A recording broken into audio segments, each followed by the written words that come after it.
Meta ஒரு பயங்கரமான பிரம்மாண்டமான சூதாட்டத்துல இறங்கியிருக்காங்க. அது என்னன்னா சூப்பர் இன்டெலிஜென்ஸை உருவாக்குறது. ஆனா இந்த பெரிய கனவுக்கு பின்னாடி ஏகப்பட்ட குழப்பம், வேலை நீக்கம், பெரிய பெரிய மாற்றங்கள்னு ஒரே அமளியா இருக்கு.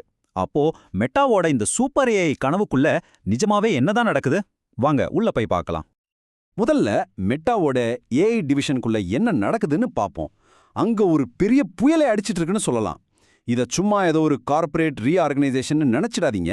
இது அதையும் தாண்டி ரொம்ப பெருசு. திடீர்னு பார்த்தா மெட்டாவோட ஏஐ டீம்ல இருந்து சுமார் 600 பதவிகளை நீக்கியிருக்காங்க. இது வெறும் ஆட்குறைப்பு கிடையாதுங்க. இது அவங்களோட ஒட்டுமொத்த ஏஐ திட்டத்துல ஒரு நிலநடுக்கம் மாதிரி. ஏதோ ஒன்னு ரொம்ப பெருசா மாறப்போகுதுங்கிறதுக்கான முதல் சிக்னல் இதுதான். இன்னும் ஷாக்கிங்கான விஷயம் என்ன தெரியுமா? இது முதல் தடவை கிடையாது. யோசிச்சு பாருங்க, கடந்த 6 மாசத்துல மட்டும் இது 4வது பெரிய ரீஆர்கனைசேஷன். இப்படி தொடர்ந்து மாற்றங்கள் நடக்குதுன்னா உள்ளுக்குள்ள ஒரு விதமான நிலையற்ற தன்மையும் அவசரமும் இருக்குன்னு நல்லாவே தெரியுது. ஒரு பக்கம் இப்படி ஆட்குறைப்புனா, இன்னொரு பக்கம் நிறுவனத்தோட மூளையா இருக்க வேண்டிய முக்கியமான ரிசர்ச்சர்ஸ் கூட வேலையை விட்டு போயிட்டு இருக்காங்க. ஒரு பெரிய லட்சியத்தை நோக்கி போகும்போது அதுக்கு முக்கியமான ஆளுங்களே வெளியே போனா அந்த ப்ராஜெக்டோட எதிர்காலமே ஒரு பெரிய கேள்விக்குறிதான் இல்லையா? இதெல்லாம் பார்க்கும்போது நம்ம மனசுல ஒரே ஒரு கேள்விதான் வருது. மெட்டாக்குள்ள நிஜமாவே என்னதான் நடக்குது? இந்த குழப்பத்துக்கு பின்னாடி ஒரு மாஸ்டர் பிளான் இருக்கா, இல்ல இது திசை தெரியாம போற ஒரு பயணமா? வாங்க அந்த மர்மத்தை கொஞ்சம் கொஞ்சமா விலக்கி பார்க்கலாம். இந்த எல்லா குழப்பத்துக்கும் பின்னாடி ஒரு பெரிய காரணம் இருக்கு. மெட்டா அவங்களோட ஏஐ பிரிவை உடைக்கல, அதுக்கு பதிலா முன்னாடி இருந்ததை விட பல மடங்கு சக்தி வாய்ந்த ஒன்னா மாத்திட்டு இருக்காங்க. ஆமா, அவங்க ஒரு சூப்பர் லேபை உருவாக்கிட்டு இருக்காங்க. அதுக்கு பேர் தான் மெட்டா சூப்பர் இன்டெலிஜென்ஸ் ஆய்வகம், அதாவது எம்எஸ்எல். இதோட நோக்கம் சாதாரண ஏஐயை உருவாக்குறது இல்ல, மனுஷங்களான நம்மளை விட புத்திசாலியான ஒரு ஏஐயை உருவாக்குறது. இதுக்காக மெட்டா அவங்க கிட்ட சிதறி கடந்த எல்லா ஏஐ திறமைகளையும் டீம்களையும் ஒரே இடத்துல ஒன்னா சேர்க்கறாங்க. இந்த குழப்பத்திலிருந்து ஒரு புது சிஸ்டம் உருவாகுது. இந்த எம்எஸ்எல்ல 4 முக்கிய பிரிவுகளா பிரிச்சிருக்காங்க. 1 அடுத்த ஜெனரேஷன் ஏஐ மாடல்களை உருவாக்குற லேப். 2வது அந்த மாடல்களை ஃபேஸ்புக், இன்ஸ்டாகிராம் மாதிரி தயாரிப்புகளுக்குள்ள கொண்டு வர டீம். 3வது இதுக்கெல்லாம் தேவையான பிரம்மாண்டமான கம்ப்யூட்டர் சிஸ்டம்ஸை நிர்வகிக்கிற பிரிவு. 4வதா ஏஐயோட அடிப்படையே ஆராயிற ஃபேர் லேப். எல்லாம் சேர்ந்து ஒரு பெரிய மிஷின் மாதிரி வேலை செய்ய போகுது. ஆனா இவ்ளோ பெரிய லட்சியத்தை அடைய சும்மா ஆட்களை மாத்தி அமைச்சா மட்டும் போதுமா? நிச்சயமா இல்ல. இதுக்கு பில்லியன் கணக்குல டாலர் தேவைப்படும். மெட்டா எவ்வளவு பெரிய பந்தயத்துல இறங்கியிருக்குன்னு இப்ப பார்க்கலாம். இந்த முயற்சியை வழிநடத்த மெட்டா ஒரு ஏஐ ட்ரீம் டீமையே களமிறக்கியிருக்கு. ஏஐ உலகத்தோட சூப்பர் ஸ்டார்ஸ்னே சொல்லலாம். ஏஐக்கு டேட்டா கொடுக்கறதுல பெரிய நிறுவனமான ஸ்கேல் ஏஐயோட கோஃபவுண்டர், அப்புறம் சாட் ஜிபிடியை உருவாக்கின விஞ்ஞானிகள்ல ஒருத்தர், அப்புறம் டெவலப்பர்ஸ் உலகத்தோட ராஜாவான கிட்டப்போட முன்னாள் சிஇஓன்னு ஒவ்வொருத்தரும் பெரிய தலைகள்.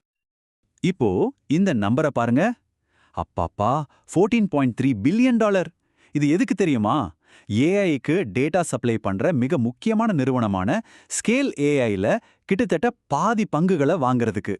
இது சும்மா ஒரு முதலீடு இல்ல, ஏஐ பந்தயத்துல ஜெயிக்கிறதுக்கு தேவையான எல்லா ஆயுதங்களையும் மெட்டா சேகரிக்குதுன்றதுக்கு இதுதான் சாட்சி. சரி, இவ்ளோ பணம், இவ்ளோ பெரிய டீம், இதெல்லாம் எதுக்கு?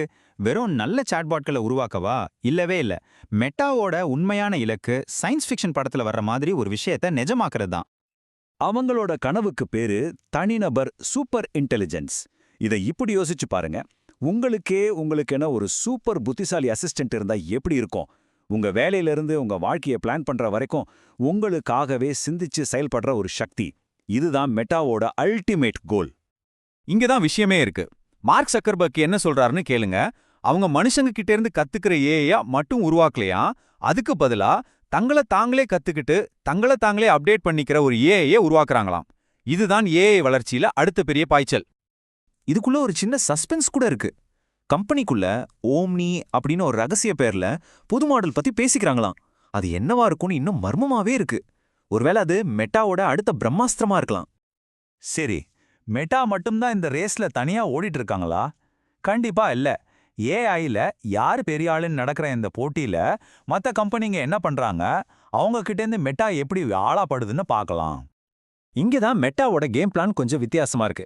ஓப்பன் ஏஐ எல்லாத்தையும் செய்யக்கூடிய ஒரு பொதுவான புத்திசாலித்தனமான ஏஜிஐயை நோக்கி போகுது. கூகுள் பெரிய பெரிய கம்பெனிகளுக்கு ஏஐ சொல்யூஷன்ஸ் கொடுக்கறதுல கவனம் செலுத்துது. ஆனா மெட்டா அந்த சூப்பர் இன்டெலிஜென்ஸை நேரடியா நம்ம ஒவ்வொருத்தர் கைக்கும் கொண்டு வந்து சேர்க்கணும்னு நினைக்குது. இது ரொம்பவே தனித்துவமான, அதே சமயம் ரொம்ப லட்சியமான ஒரு பாதை. அப்போ கடைசியா நமக்கு என்ன புரியுது? மெட்டா ஒரு கம்பி மேல நடக்கிற மாதிரி ஒரு பெரிய ரிஸ்க் எடுக்கிறாங்க. ஒரு பக்கம் வானத்தை தொடர அளவுக்கு சூப்பர் இன்டெலிஜென்ஸ்ங்கிற லட்சியம், இன்னொரு பக்கம் பூகம்பம் மாதிரி உள்ளுக்குள்ள நடக்கிற குழப்பங்களும் நிலையற்ற தன்மையும். இது ரெண்டுல எது ஜெயிக்க போகுதுங்கிறது தான் இப்போதைய $1,000,000 கேள்வி. சோ கடைசியா நம்ம கேட்க வேண்டிய கேள்வி இதான்: மெட்டாவோட இந்த மிகப்பெரிய சூதாட்டம் நிஜமாவே நமக்கெல்லாம் தனிப்பட்ட சூப்பர் இன்டெலிஜென்ஸை கொண்டு வந்து சேர்க்குமா, இல்ல இது வெறும் ஒரு சூப்பர் குழப்பத்துல தான் போய் முடியுமான்னு நீங்க என்ன நினைக்கிறீங்க? உங்க பதில கமெண்ட்ல சொல்லுங்க.